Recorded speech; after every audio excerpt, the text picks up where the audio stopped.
அன்பார்ந்த நேயர்களுக்கு வணக்கம். நான் உங்கள் மதுசூதனன் கலைச்செல்வன். தினமொரு கதை நிகழ்ச்சியில் இன்று உங்களை சந்திப்பதில் மகிழ்ச்சி கொள்கிறேன். இளம் வயது தொடங்கியே தொழில் முனைவதிலே ஆர்வம் கொண்டவர்கள் ஏராளம் பேர்களை இந்த உலகம் பார்த்திருக்கிறது. சிறு வயதிலேயே தாம் தன்னுடைய தனித்திறமையை காண்பிப்பதற்காக வேண்டி தொழில் முனைய வேண்டும் என்பதிலே ஆர்வத்தோடு அதற்கான ஏணிப்படிகளிலே சிறுக சிறுக ஏறி சிறிய சிறிய அடிகளாக எடுத்து வைத்து உச்சாணி கொம்பு வரையில் சென்று உலகமே கண்டு வியக்கும் அளவிற்கு தனிப்பெரும் ஆளுமைகளாக உயர்ந்தவர்கள் நிறைய பேர்கள் உண்டு. அந்த வரிசையிலே சென்ற நூற்றாண்டில் இந்தியா அடைந்திருந்த தொழில் முன்னேற்றத்திற்கு வித்திட்ட பலரிலும் மிக தனித்தன்மையோடு பார்க்கப்படும் ஒருவர்தான் திரு ஜே.ஆர்.டி. டாடா அவர்கள். ஜே.ஆர்.டி. இந்த 3 எழுத்துக்களும் எதை சார்ந்து வந்திருக்கின்றன? டாடா என்பது இவருக்கு குடும்ப பெயராக தொடர்ந்து வரக்கூடியது. ஜே.ஆர்.டி. என்ற முன்னொட்டு ஜஹாங்கீர் ரத்தன்ஜி தாதாபாய் டாடா என்பது இவருடைய பெயராக அமைந்திருக்கிறது. ரத்தன்ஜி தாதாபாய் என்பது இவருடைய தந்தையார் பெயர். இவருக்கு ஜஹாங்கீர் என்பது பெயராக அமைந்திருக்கிறது. இதுவும் கூட பல்தரப்பட்ட வெவ்வேறு தொழில் குழுமங்களினுடைய மன உறவினாலே ஏற்பட்ட ஒரு பெயர்தான். இவருடைய தந்தையார் 20ஆம் நூற்றாண்டின் ஆரம்பத்தில் பிரான்ஸ் நாட்டில் பாரிஸ் நகரில் வசித்து வந்தார். இவருடைய தாயார் பிரெஞ்சு மொழி பேசக்கூடிய பிரான்ஸ் பாரம்பரியத்தில் வந்த ஒரு பெண்மணி. இவர்கள் இருவருக்கும் பிள்ளையாக பிறந்தவர்தான் ஜஹாங்கீர் ரத்தன்ஜி தாதாபாய் டாடா என்றழைக்கப்படும் ஜே.ஆர்.டி. டாடா அவர்கள். இவருடைய தாய் தந்தையர் உறவினர்கள் எல்லோருமே ஏதோ ஒரு விதத்தில் உலக அளவில் பிரபலமான தொழிலதிபர்களாக விளங்கினார்கள்.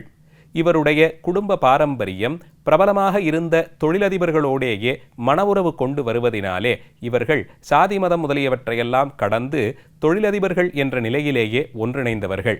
அதனால் இவருடைய தந்தையாரும் பிரெஞ்சு பெண்மணி ஒருத்தியை திருமணம் செய்து கொண்டு பாரிஸ் நகரிலே வசித்து வந்தார்கள். அப்போதே பெரும் பணக்காரர்களாக அறியப்பட்ட டாடா குழுமத்தினருக்கு முதல் வரிசையிலேயே இருக்கக்கூடிய உறவினர்தான் இவருடைய தந்தையார். இவருடைய இளமை கல்வி, இளமை பருவம் இவையெல்லாம் பிரான்ஸ் நாட்டிலே கழிந்தது. இவர் வளர்ந்து வரும் பருவத்திலே இவருடைய குடும்பச் சூழலின் காரணமாக பல்வேறு நாடுகளுக்கும் இவர்கள் பிரயாணம் செய்து வந்தார்கள்.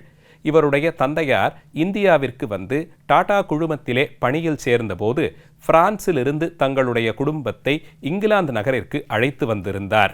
இங்கிலாந்தில் இருந்த காலத்தில் இவருடைய தாயார் இறந்துபட்டு போனார். சிறு வயதிலேயே தாயாரை இழந்திருந்தாலும் இவருக்கு தன் தந்தையார் மாமன்மார்கள் போலே தொழில் முனைவதிலே ஆர்வம் இயல்பிலேயே இருந்தது. பெரிய அளவிலே ஒரு ஆளுமையாகத்தான் வளர்ந்து தொழில்துறைகள் பலவற்றிலும் ஆட்சி செலுத்த வேண்டும் என்று ஆர்வம் கொண்டிருந்தார். அதற்கு தன்னை கல்வி அளவிலே தகுதிப்படுத்திக் கொள்ள வேண்டும் என்பதற்காக கேம்பிரிட்ஜ் பல்கலைக்கழகத்தில் பொறியியல் படிப்பில் கற்றுத் தேர்ந்தார். அந்த கல்வியின் ஒரு பகுதியாக இவர் பிரான்ஸ் நாட்டை சேர்ந்தவராக இருந்தபடியால் இங்கிலாந்து நாட்டின் இராணுவத்திலே ஓராண்டு காலம் பணிபுரிய வேண்டிய ஒரு நிர்பந்தம் இருந்தது. அதையும் விருப்பத்தோடு ஏற்றுக்கொண்டார். இராணுவத்தில் பணிபுரிந்த காலத்திலே இவருடைய பல்திறமைகளும் வெளிப்பட்டன. உதாரணத்திற்கு இவருடைய உற்ற தோழன் ஒருவருடைய தந்தையார் விமான ஓட்டுநராக இருந்தார். அவர் மூலமாக பூமிப்பந்திற்கு மேலே பறந்து போய் கீழே வரக்கூடிய காட்சிகளை காண்பதிலே இவருக்கு ஒரு ஆர்வம் பிறந்தது. அந்த ஓராண்டு கால இராணுவ பணியை முடித்து கொண்டு கேம்பிரிட்ஜ் பல்கலைக்கழகத்தில் தன்னுடைய கல்லூரி படிப்பையும் நிறைவு செய்து கொண்டிருந்த காலத்தில் இவர் தந்தையார் இவரை இந்தியாவிற்கு வரும்படியாக பணித்தார்.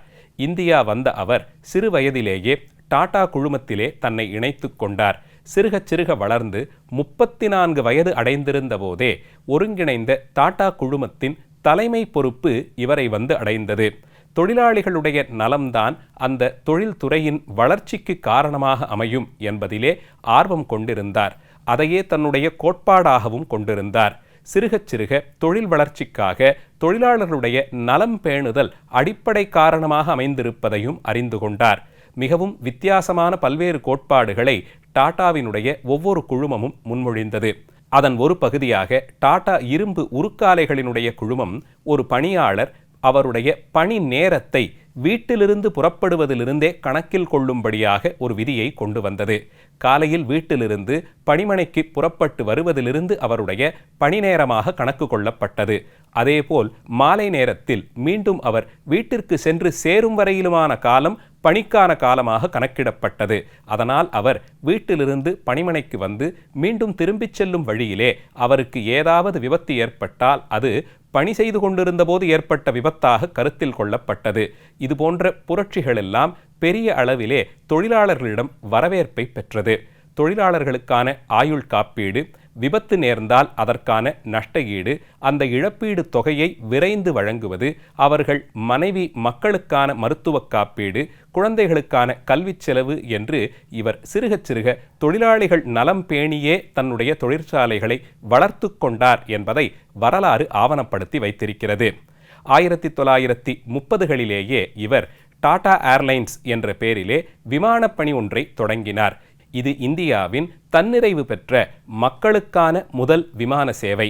20 ஆண்டு காலம் இந்த விமான நிறுவனம் வளர்ந்த பிறகு 1950களிலே தான் பண்டிதர் ஜவஹர்லால் நேரு அவர்கள் விமான சேவையை பொது உடைமையாக்க வேண்டும், அதை தனியார்கள் நடத்த முடியாது என்று கருதி டாடா ஏர்லைன்ஸ் என்ற நிறுவனத்தை இந்திய அரசாங்கம் கைப்பற்றி அதைத்தான் இன்றைக்கு இந்தியன் ஏர்லைன்ஸ் என்ற பெயரிலே இந்திய அரசு நடத்தி வருகிறது.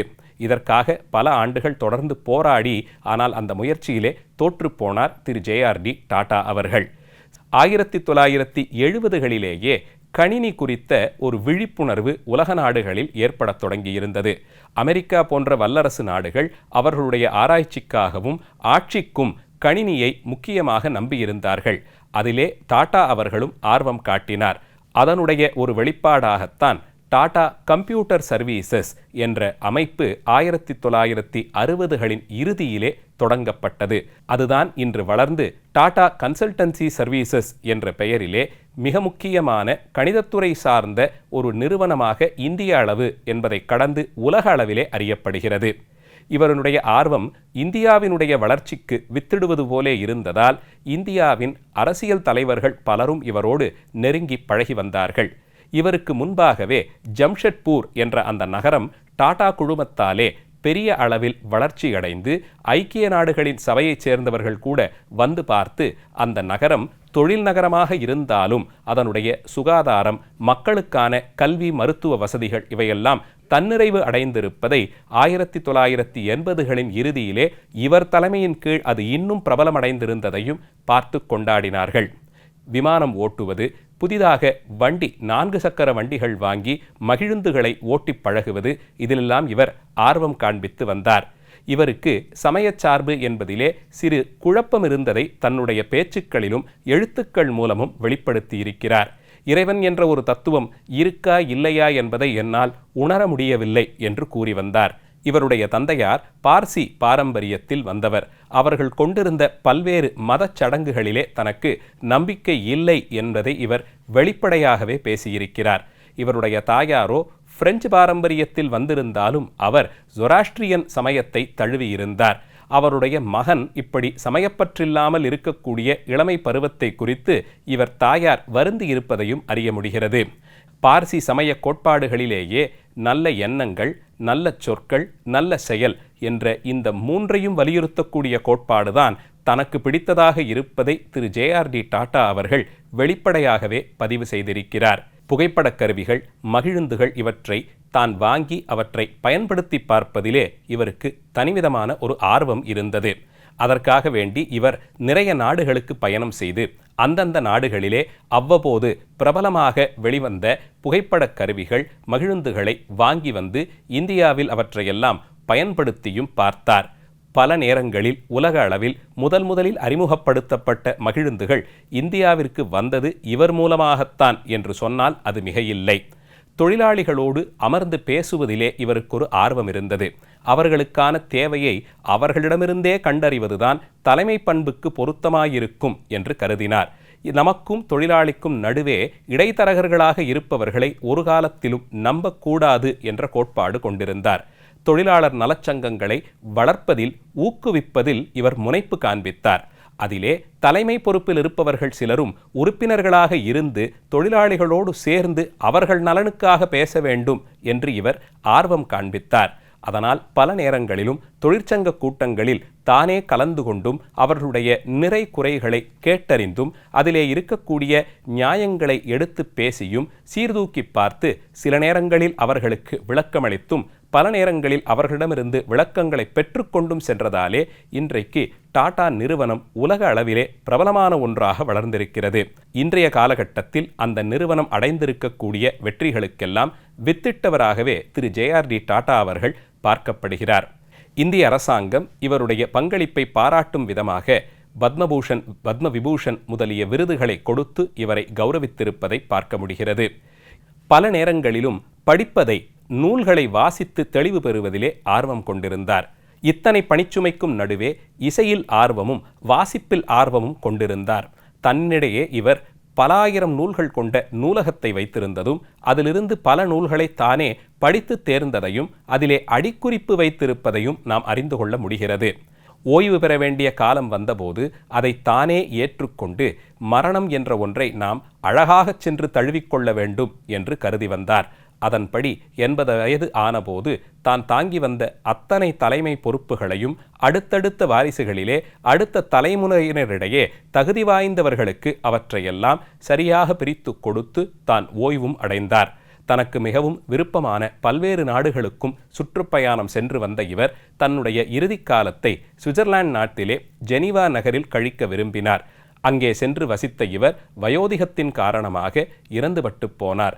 இறப்பதற்கு முன்பாக மரணம் என்னை அழகாய் தழுவிக்கொள்ளட்டும் என்று அடிக்கடி கூறி வந்ததாக அறிகிறோம்.